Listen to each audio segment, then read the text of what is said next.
Israel Iran ನಡುವೆ ಸಂಘರ್ಷ ತಾರಕಕ್ಕೇರಿದೆ.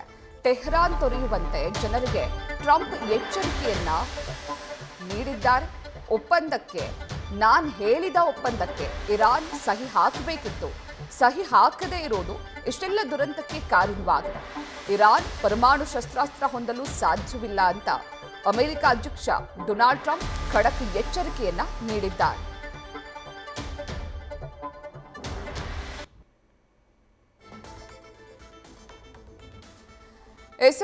Israel ಹಾಗೂ ಇರಾನ್ನಲ್ಲಿ ಯುದ್ಧದ ಕಾರ್ಮೋಡ ಕವಿದಿದೆ. ಕಳೆದ 5 ದಿನಗಳಿಂದ ಇಸ್ರೇಲ್ ಹಾಗೂ ಇರಾನ್ನಲ್ಲಿ ಕ್ಷಿಪಣಿ ದಾಳಿಗಳಾಗ್ತಾ ಇದೆ, ಡ್ರೋನ್ ದಾಳಿಗಳಾಗ್ತಾ ಇದೆ.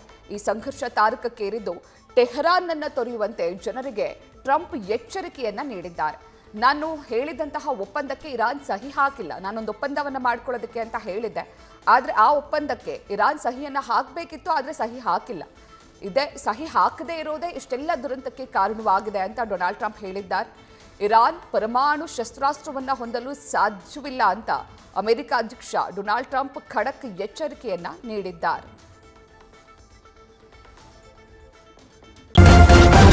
ನ್ಯೂಸ್ ಫಸ್ಟ್ ನಿರ್ಭೀತಿಯಿಂದ ನಿಮ್ಮ ಪರವಾಗಿ.